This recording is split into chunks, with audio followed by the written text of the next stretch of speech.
Bueno, cuando me digan. Ahí tomo un poquito de agua.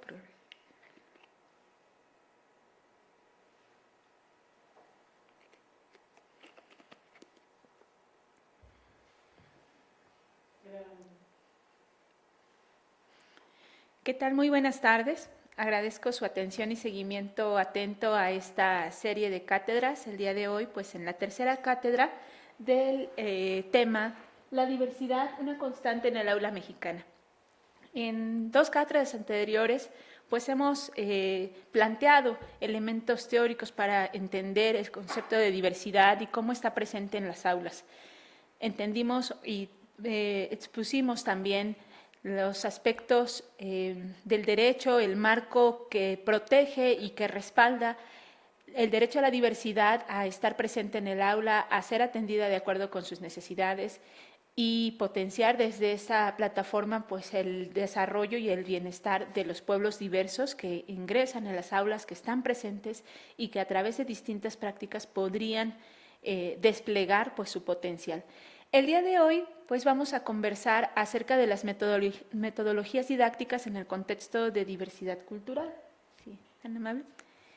En este tema de cierre, pues hablaremos desde la parte práctica de cómo todo este panorama pues nos llega a las aulas, nos llega a un momento en el que la docencia, al menos en el nivel básico y que es deseable que también en los otros niveles de la educación, permita permear la diversidad como una posibilidad de generar un ambiente más amplio, más acogedor para estas distintas formas de expresar de expresarse en la sociedad y que se planteen pues los ambientes propicios para este desarrollo. De aquí, pues entonces vemos este eje de metodologías didácticas en el contexto de la diversidad cultural como pues un referente desde el punto de vista de la pedagogía y de la didáctica, que dicho sea de paso no es muy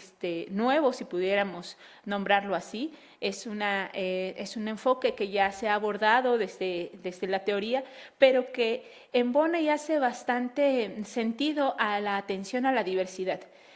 En este bloque pues veremos brevemente algunas de estas teorías, como por ejemplo empezaremos con la teoría del aprendizaje significativo. En el referente teórico pues tenemos a su principal exponente, David Ausubel, quien plantea que el alumno necesita tener un referente directo con su experiencia significativa del conocimiento previo que ya tiene con el conocimiento nuevo que va a agregar, con el que se va a engarzar, y eso permite que la dimensión cognitiva de su aprendizaje se enlace congruentemente y sea duradera para lo largo de su vida. Entonces, más allá de solo transmitir el conocimiento, la intención es que el alumno pueda adquirir el conocimiento, afianzar el conocimiento, aplicar el conocimiento y llevarlo a su vida cotidiana. Entonces, esta teoría pues, tiene mucho sentido en un entorno donde hay una diversidad social y no podríamos dejar como una obviedad que hay alumnos distintos, sino integrar esas diferencias y hacerlas como un pretexto para poder plantear didácticas. Entonces estoy hablando desde reconocer desde estas prácticas distintas que tienen los alumnos, de su manera de hablar, de su manera de pensar, de sus prácticas sociales, de su manera de comer, por ejemplo, de sus hábitos, hacerlos parte de los propósitos pedagógicos, de los contenidos pedagógicos que se enlacen con el nuevo aprendizaje que se quiere enlazar. Estoy hablando, por ejemplo, de la alimentación. ¿Cuál es el conjunto de alimentos más recurrente que en una comunidad se tiene? Entonces, no solamente llevar esta imagen del plato del buen comer que se desarrolla en la planeación educativa, sino que también se considere estos elementos propios de las localidades que seguramente no están en los contenidos que se planean desde la didáctica nacional, ¿no? desde los propósitos nacionales. Y entonces son ese tipo de prácticas que nos permiten enlazar los referentes previos, los referentes de significado de los alumnos con los contenidos que se van a aprender. La enseñanza situada también es otro enfoque metodológico de la pedagogía que nos permite ubicar el contexto, reconocerlo, hacer del contexto el entorno, el escenario del aprendizaje en el cual los alumnos pues, se muevan, experimenten, puedan circular y estar dándole un sentido a su aprendizaje, sea el entorno de la enseñanza, ese ámbito, ¿no? Y entonces pues hace también mucho sentido que el aula no solamente pues es el salón de las cuatro paredes, sino también el aula puede ser el entorno de la comunidad, el poder dialogar con la gente de la comunidad, con sus prácticas, con sus maneras no sé, por ejemplo, de tejer, de organizarse socialmente, las expresiones comunicativas. Entonces esta metodología de enseñanza pues orienta al docente a dinamizar el proceso de aprendizaje más allá del aula.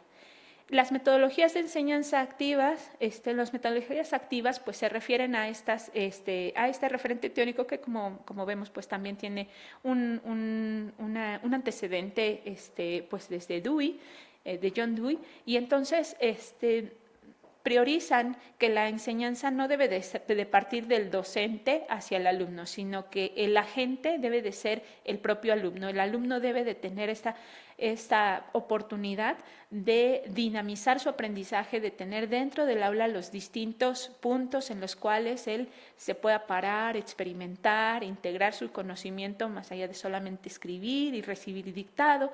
Y entonces estas dinámicas pues permiten una capacidad de agencia del alumno, de construir su conocimiento en conjunto con sus otros compañeros. Se enlaza con estas teorías también del aprendizaje cooperativo, el aprendizaje basado en problemas o también el STEM, que como conocemos en sus referencias en inglés se refiere a estas prácticas o procesos de aprendizaje a través de la indagación, de la experimentación. Estas son algunas de las metodologías que pueden enriquecer y que le dan una posibilidad al entorno educativo de detonar aprendizajes en los que los alumnos sean los protagonistas, en los que sus conocimientos, el referente de socialización que traen, forma parte de lo que vamos a aprender. Y pues en esta charla, en esta cátedra, les quiero compartir una de las estrategias que desarrollé, como se ha comentado a lo largo de estas cátedras. Mi ocupación también es en la práctica, en la didáctica del aula, en nivel básico, y pues se presenta esta reflexión sobre esta práctica. Bueno, tengo que mencionar que la organizo dentro del marco de lo que se denomina la nueva escuela mexicana, en el caso de la educación básica, en una comunidad otomí que está ubicada en el municipio de Temoaya. En la siguiente diapositiva, pues bueno, específicamente este referente de investigación que comparto, pues parte de la reflexión de los alumnos atendidos en el ciclo escolar 2023-2024, 2024-2025, en esta localidad del municipio de Temoaya que se denomina San Pedro Arriba, segunda sección. Son alumnos de filiación otomí, de familias que hablan otomí, que viven la vida en una dinámica propia de un entorno muy vital. Incluso entre los alumnos es muy común esas interferencias lingüísticas que ellos, que solamente los nota alguien que está muy socializado en el español y que dice, ¿por qué los niños se refieren a su compañero como a Josué, a Brisa, a Marcus? Y uno piensa, ¿por qué no dicen solamente Marcus, Josué, Brisa? Y esto tiene que ver con estas estructuras del otomí que están muy presentes y que se filtran en su manera de hablar en español y de comunicarse de esta forma.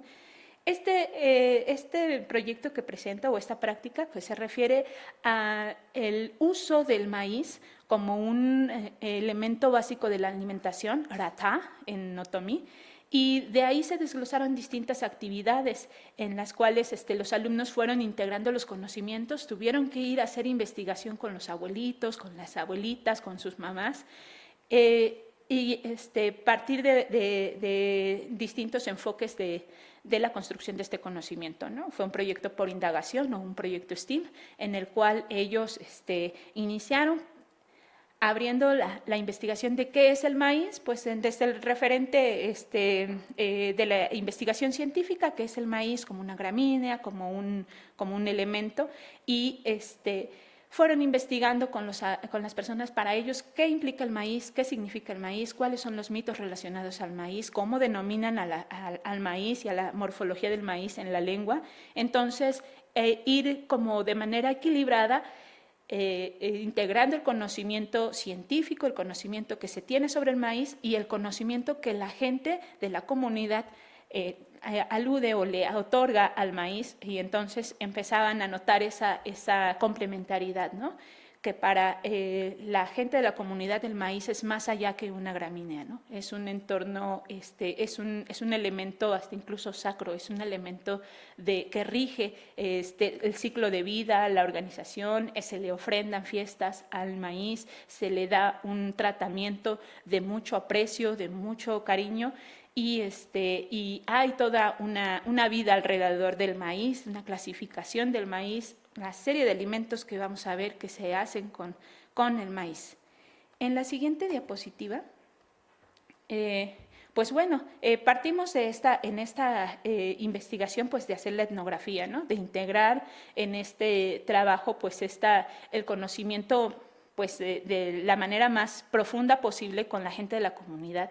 Llegan las abuelitas, ellas son las maestras también, ¿no? A la par están en el aula explicando los temas desde lo que ellos conocen, para que este proceso educativo se vea complementado y equilibrado, y que noten precisamente esta dimensión no solamente es de dicho, sino de hecho, que su conocimiento vale y su conocimiento importa. Entonces llega la abuelita y ella también empieza a enseñarles a los niños en la lengua, a enseñarles estos referentes que ellos tienen con respecto a un tema, específicamente sobre el maíz.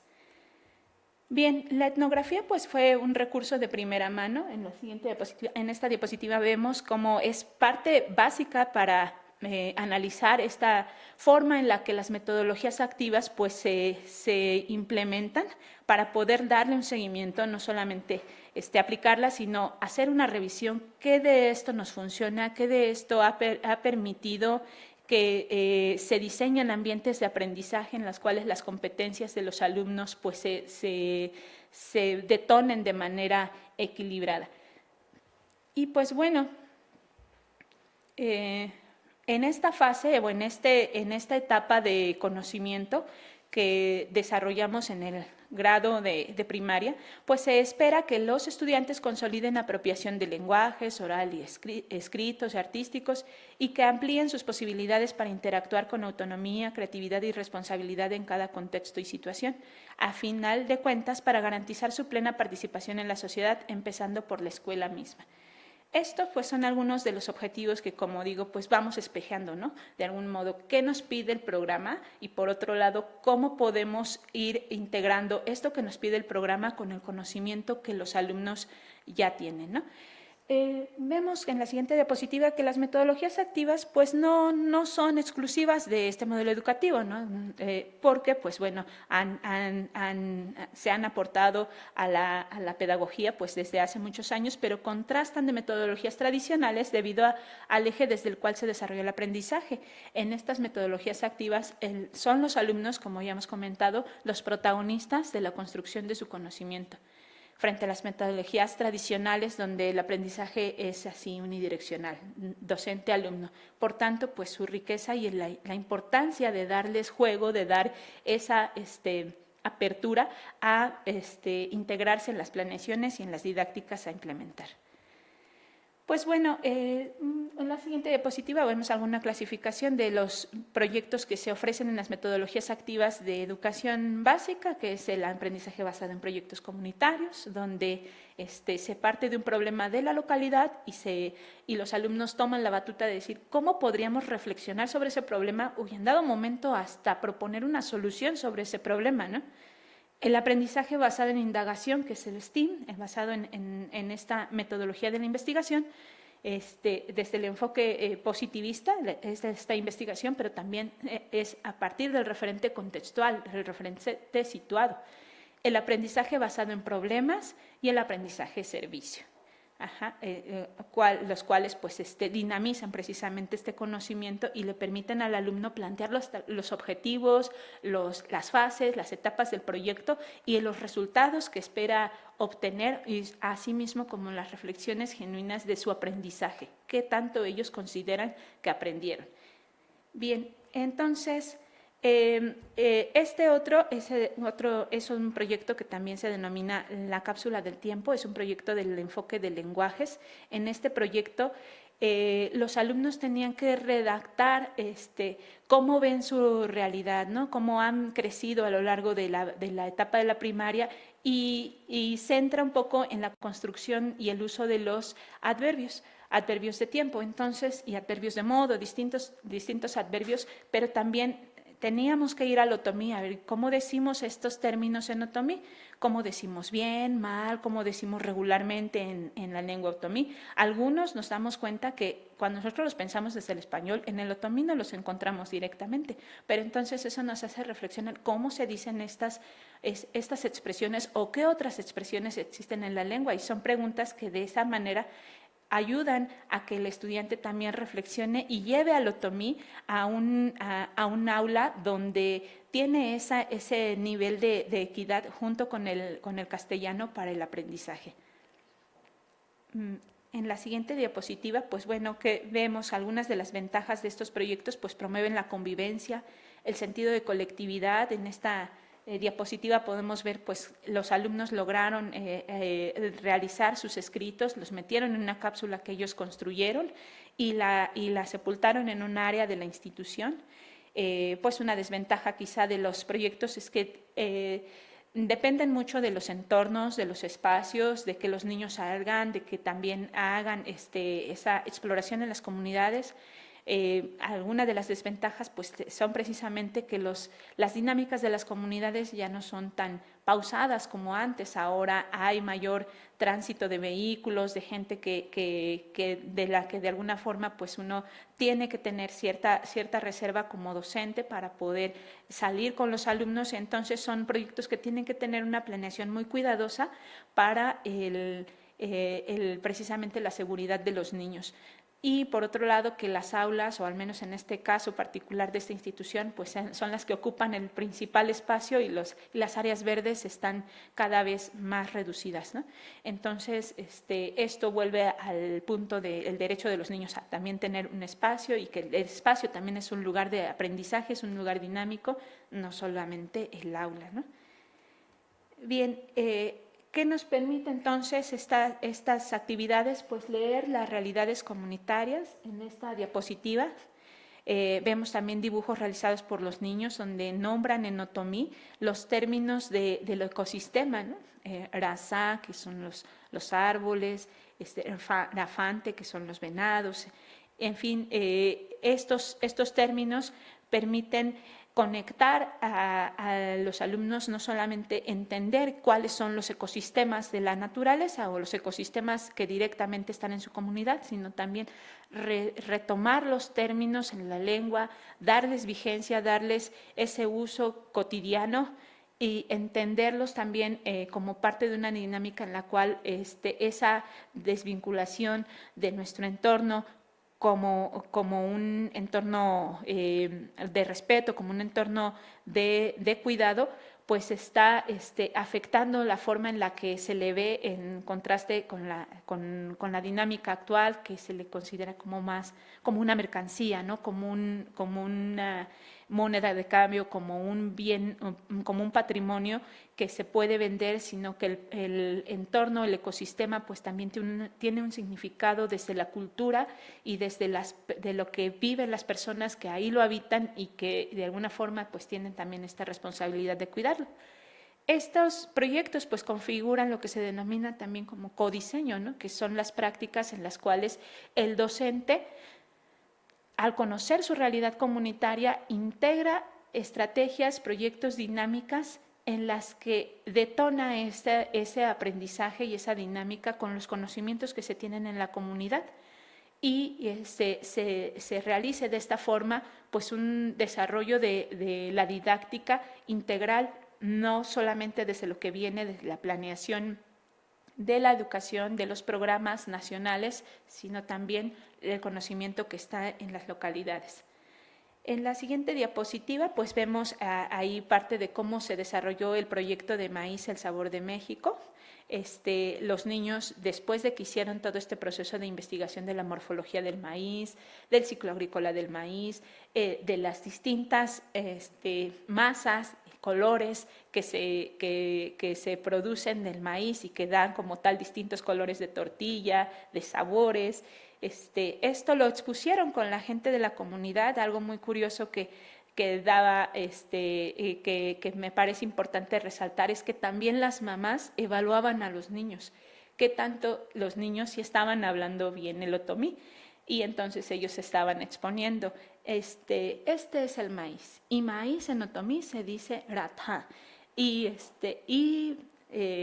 espiga se dice engaja, y las abuelitas respondían, ja, Hina, entonces estaban haciendo como que esa parte también de retroalimentación en su idioma y conecta de alguna forma con que no solo es la maestra la que también evalúa, sino que los padres, el conocimiento que se tiene de la comunidad está al mismo nivel. Y pues también desde ese enfoque crítico pensar cuál es el papel del maíz, cómo está en riesgo las semillas nativas, cómo la presencia de herbicidas, de abonos, de maíz transgénico, pues implica un cambio de concepción del maíz criollo, incluso de la nutrición y del uso del maíz criollo. En la comunidad el maíz transgénico normalmente no se usa para consumo humano, el maíz transgénico es para alimentación del ganado. Entonces, cuando se le resta el espacio al maíz criollo para cultivarse, porque el maíz transgénico es más productivo, pues también empieza a modificarse todo un patrón cultural en relación al maíz. Y eso pues es una de las reflexiones que genera pues estas actividades, ¿no? En la siguiente diapositiva, pues bueno, también vemos una parte del cierre de este proyecto, que fue esa lectura, de esa comprensión de la realidad, en la cual los padres pues se involucraron y ellos pues llevaron la muestra gastronómica, ¿no? Toda hecha con maíz criollo. Si eran tostadas, no eran las tostadas compradas, eran las tostadas que ellos elaboran, desde lo dulce hasta lo salado, todo es maíz. Incluso el agua, pues era el agua de pinole. Entonces, eso nos ayuda a reflexionar también de cuánta variedad, cuánta diversidad existe en la comunidad y qué hace esta capacidad de autosustentabilidad para una vida que es más sana, que hace reflexionar también cómo disminuir la posibilidad de crear o de desarrollar enfermedades cuando pues consumimos alimentos pues ultraprocesados. Entonces, esta pequeña reflexión pues nos ayuda a ver cómo desde lo general a lo particular, a lo práctico, pues los conocimientos de las comunidades dinamizan las didácticas, se pueden integrar claramente en los proyectos, hasta incluso se permite mayor esta flexibilidad al docente para que se planee en relación a lo que ellos tienen, a lo que los alumnos conocen, a lo que los padres de familia tienen también como un conocimiento que hasta incluso ellos mismos consideran, ya no me acuerdo tanto, pero sé que mi abuelo lo hacía, y les permite motivar y explorar en ese referente que tienen desde hace mucho tiempo. Y pues bueno, como cierre de esta investigación o de este ejemplo que quiero mostrar, pues es que estas metodologías pues nos permiten formar a lectores de una realidad, no solamente a alumnos que aprenden conocimientos, sino que también se plantan en esa realidad, toman una posición sobre ella, una lectura crítica, una conciencia social sobre el entorno en el que están, también nos habla de cómo poder integrar el codiseño es como una base fundamental del docente y que hablaría de su autonomía, ¿no? Mucho se ha hablado en la docencia de que hay poca autonomía del docente para poder diseñar o para poder ejercer una práctica educativa genuina de acuerdo con sus necesidades, y vemos que el codiseño nos da una oportunidad, el mejor pretexto de poder crear a partir de la realidad genuina de los alumnos nuestras propias planeaciones que nos ayuden a dinamizar el conocimiento a partir de lo que los alumnos tienen a la mano, lo que los padres de familia también tienen y que de alguna manera pues se vuelven también ellos agentes de enseñanza. Y de esa manera pues se adecúan los procesos de enseñanza y aprendizaje integrando las distintas maneras de conocer, de hablar, de entender el mundo, alejándonos de este referente homogeneizante, monocultural, monolingüístico. Entonces, este es el propósito de mostrar alguno de estos ejemplos en el tenor de que puede irse integrando y seguramente hay muchas incógnitas, muchos cuestionamientos hacia estas prácticas, pero de esto se trata, ¿no? ¿Cuánto tiempo ha sido que las lenguas de nuestro país no han sido pues visibilizadas en los entornos públicos, ¿no? Y para hablar del más inmediato que es el aula. Cuando uno pregunta con las personas de la comunidad si ellos pudieron hablar su lengua en la escuela, la gran mayoría dicen que no, que a la escuela se iba a aprender el español o las cosas que sirven, ¿no? Entonces, en esa connotación de que esta lengua no sirve o que este conocimiento no sirve o no tiene cabida, si tomamos conciencia sobre esta necesidad de hacer valer estos derechos de los pueblos originarios, son los agentes, los docentes, los alumnos, los padres de familia, son los agentes activos para dinamizarlo. Entonces, se trata de articular estas políticas educativas en pro de esta diversidad cultural a través de distintas metodologías y prácticas, y este fue uno de los casos. Pues agradezco bastante al departamento del área de biblioteca de UAMEDS, de difusión del conocimiento y la cultura, por esta oportunidad de ofrecer esta cátedra. Será muy grato conocer pues sus opiniones, entrar en un diálogo académico que nos pueda enriquecer, y pues ha sido un placer para mí estar con ustedes en estas 3 sesiones de la cátedra. Muchas gracias. Muchas gracias, doctora Griselda Reyes Rojo, por estas cátedras que ha compartido con nosotros. Y efectivamente ustedes pueden revisar las grabaciones anteriores, los capítulos anteriores en los cuales ha intervenido la doctora Griselda, y también pueden interactuar en el chat, pueden poner sus comentarios y seguramente la doctora Griselda pues les contestará. Con todo gusto. Y bueno, solamente nos resta entregar la constancia que otorga la Universidad Autónoma del Estado de México a Griselda Reyes Rojo por su valiosa participación en las cátedras abiertas con el tema Prácticas de Inclusión Educativa en la Diversidad Cultural, desarrollada en las instalaciones de la Biblioteca Central Dr. Juan Josafat Pichardo Cruz, los días 21, 22 y 23 de enero del presente año. Bueno, pues muchas gracias. Muchas gracias. Doctora. Ha sido un placer. Muchas gracias.